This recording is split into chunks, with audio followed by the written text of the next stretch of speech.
Building tilting আমরা কিছু দেখি নাই, এমনি গল্প শুনছি যে আসিল বাড়ি মাটির তলত নাকি ডুবে গেছে। দেবী চৌধুরীর বাড়ি কোথায়? বাড়ি তো সামনে সামনে না, সামনে নদীর পাড়। দেবী চৌধুরীর বাড়ি কোথায় ভাই? সামনে এই যে নদীর সামনে। কোন দিক দিয়ে যাওয়া লাগবে? এই দিকে যাওয়া লাগবে। প্রিয় দর্শক, ঐতিহাসিক চরিত্র দেবী চৌধুরানীর বসতভিটার সন্ধানে আজকে আমরা চৌধুরানী বাজার থেকে ঠিক পশ্চিম দিকে একটি গ্রামের প্রত্যন্ত এলাকায় যাচ্ছি। আমরা শুনেছি নাকি এখানে দেবী চৌধুরানীর যে পুরাতন বসতভিটা রয়েছে ঘাগর নদীর তীরে, তার অনুসন্ধানে আমরা এগিয়ে যাচ্ছি। আমরা লোক মারফতে শুনতে পেরেছি যে অত্র গ্রামে হচ্ছে দেবী চৌধুরানীর বসতভিটা রয়েছে। সেই লক্ষ্যে আমরা ঠিক চৌধুরানী বাজার থেকে পশ্চিম দিকে প্রায় 3-4 কিলোমিটার দিকে পশ্চিম দিকে আমরা যাচ্ছি, একদম হচ্ছে ঘাগর নদীর দিকে। সেখানে গিয়ে আমরা দেবী চৌধুরানীর বসতভিটা আছে কিনা সেটি অনুসন্ধান করতেছি এবং বসতভিটাটি আপনাদের মাঝে তুলে ধরার চেষ্টা করতেছি। আপনারা অবশ্যই এই ভিডিওটি শুরু থেকে দেখতে থাকুন এবং ভিডিওটি শেয়ার করুন। সবাই তথ্যগুলো ভালো লাগলে অবশ্যই লাইক কমেন্ট শেয়ার করুন। আপনারা দেখতে থাকুন ভিডিওটি। দেবী চৌধুরানীর বাড়ি কোথায়? বাড়ি তো সামনে সামনে না, সামনে নদীর পাড়। ওদের কি কোনো বংশগতি আছে? এখানে নাই। এখানে কি আছে এখন? এখানে তো ওই যে এমনি পড়ি আছে, কোনো বংশগতি নেই না? না না না। জমি জমা আছে? জমি জমা সরকারের আছে, সব তো একবার মনে করি সবাই অধিগ্রহণ করছে না? অধিগ্রহণ করে সরকার কি লিজ দিছে নাকি পড়ে আছে? না, এটা বারবার আলছিল ধরবে ধরবে ধরবে ধরবে, নাই এ ও হাবি যাবি প্রায় তো আইছে। তাহলে এখন সামনে গিয়ে আমরা হচ্ছে বাড়ির কিছু দৃশ্য দেখতে পারবো নাকি? গাছ গোলছে আর নদীর মধ্যে অর্ধেক বিলীন হয়ে গেছে, একটা গোল জায়গা আছে ওই বাড়ির পেছনে, ওই সামনে দিয়ে চলে যাবে। দেবী চৌধুরানীর বাড়ি কোথায় ভাই?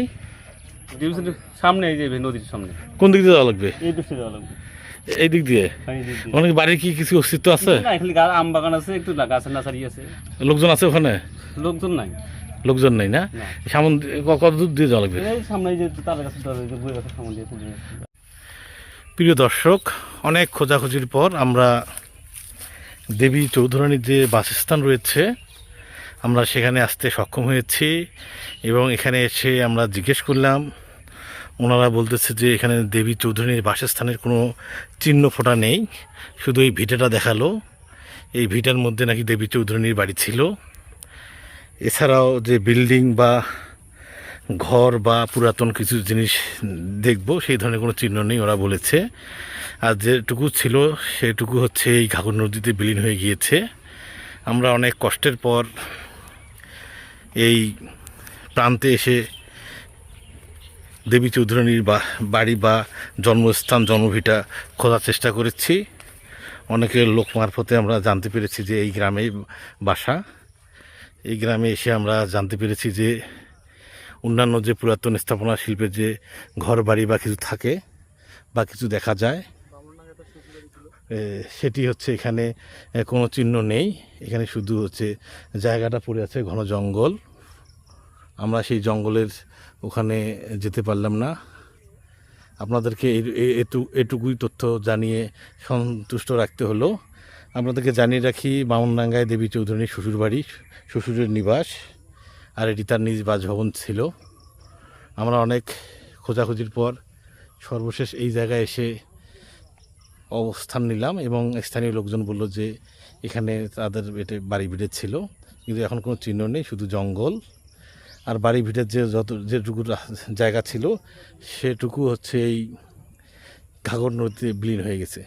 প্রিয় দর্শক, ভিডিওটি আপনাদের যদি ভালো লেগে থাকে অবশ্যই আপনারা বেশি বেশি করে শেয়ার করবেন। অবশ্যই আপনারা আমাদের এই ভিডিওটি বেশি বেশি শেয়ার করবেন। এছাড়া আপনারা জানেন আমরা অনেক কষ্ট করে দেবী চৌধুরানীর বাসস্থান ভিডিও করার চেষ্টা করেছি এবং শেষ পর্যন্ত আমরা এই অবস্থানে আসতে পেরেছি। এখানে তাদের বাসভবনের কোনো চিহ্ন নেই, শুধু এই ভিটাটুকু পড়ে রয়েছে। প্রিয় দর্শক, আমরা অনেক কষ্টের পর হচ্ছে দেবী চৌধুরানীর যে আবাসস্থল এখানে এসেছিলাম। এসে আমরা শুধু জঙ্গল দেখলাম, তাদের বাড়ির কোনো চিহ্ন দেখলাম না। আমরা স্থানীয় এক চাষির সাথে কথা বলবো। চাষি, একটু বলেন তো দেবী চৌধুরানীর বাড়িটা কোথায় ছিল? আপনি যেটা শুনছেন আর কি। আপনার বাসা এখানে? হ্যাঁ, আমার বাসা তো এই যে। বাসা কোথায় ছিল দেবী চৌধুরানীর? দেখি আইলেন তো ওই যে ঝাড়গুলে বিল্ডিং টিল্ডিং তো না ওখানে ছিল? বিল্ডিং টিল্ডিং আমরা কিছু দেখি নাই হ্যাঁ। এমনি গল্প শুনছি হুম। যে আসিল বাড়ি মাটির তলত নাকি ডুবি গেছে এই মানে এই নদীতে নাকি? হ্যাঁ নদীত ভাঙ্গিও গেছে এদের কোনো বংশগতি এখানে নাই? ওলে না কেউ নাই ওরা। এই দেবী চৌধুরানীর শ্বশুর বাড়ি কোথায়? শ্বশুর বাড়ি বেলা এখন কোথায় থাকতে বামনডাঙ্গা পারে? ছিল না? হবার পারে কি জান তাহলে হবার পায় বামনডাঙ্গা ছিল। তা দেবী চৌধুরানীর কোনো এখানে বাড়ি বা ইট পাথর কিছুই নাই, না কিছুই নেই। শুধু ওই যে ভিডিওটা আছে না? হ্যাঁ ভিটে আছে। তা আপনারা যত যেটুকু শুনছেন হ্যাঁ সেটুকুই বলেন। তো ওইটাই তো শুনছি, আর কিছু শুনিও নাই, জানিও না বা দেখিও নাই। শুধু জানেন যে এটা ভিডিও। এখন ভিডিওটা কে ব্যবহার করে? ভিডিওটা এখন অন্য মানুষের ব্যবহার করে গ্রামবাসী। ভিডিওটা মনে হয় এখন ঝামা ঝামা জমি শোনা যায়, আমরা শুনি যে উমারে বলে জমি উঠলে যারা আবাদ করে তামারে জমি। এদের কোনো আর বংশগতি নাই না? না। আপনারা যেখান থেকে এই মুহূর্তে এই ভিডিওটি দেখলেন সবাইকে সুন্দরবন পেজ এবং ইউটিউব চ্যানেলের পক্ষ থেকে ধন্যবাদ জানাচ্ছি। সবাই ভালো থাকবেন, সুস্থ থাকবেন। ধন্যবাদ।